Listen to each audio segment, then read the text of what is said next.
The question of reparations for the enslavement of Africans is more sacred than any issue that has ever been addressed at any time in the world's holy books. It is the final question facing mankind as his conscience becomes more concrete-like in his descent towards the lowest depths of human conflict, war, and strife.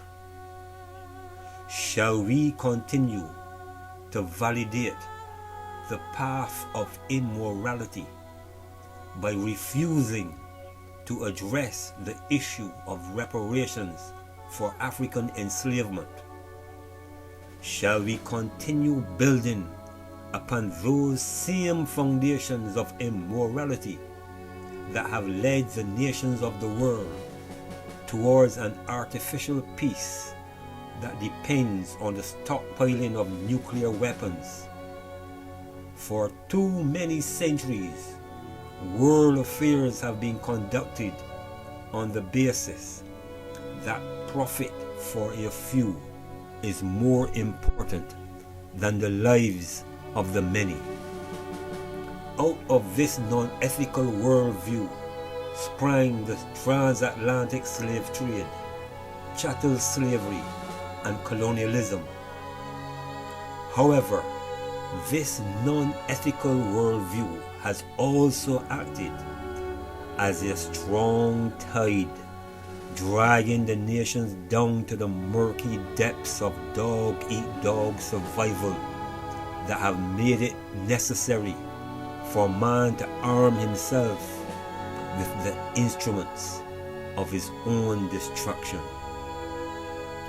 Against this background, the cry for reparations for African enslavement is a call to global civilization to retreat from the precipice of total annihilation by correcting the immoral foundations of modern civilization.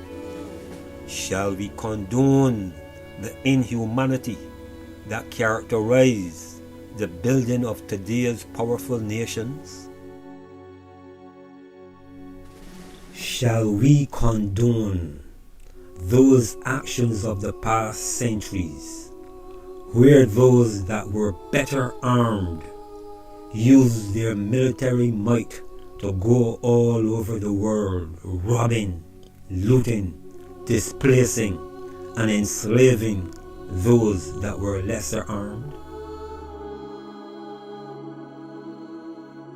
Shall we condone these methods that were used to create the gross disparities that now exist between the so-called first world and third world citizens today?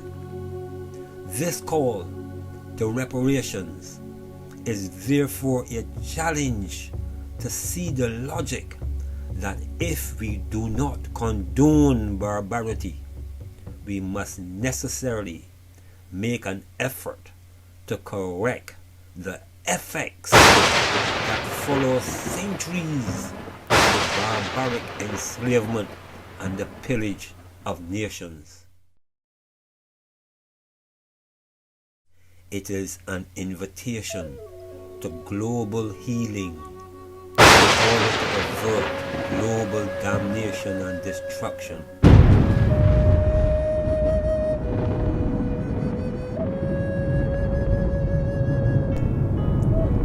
Nothing can be more sacred or more holy at this stage of world history than this offer of reprieve to a world tottering on the brink of total anarchy and extinction.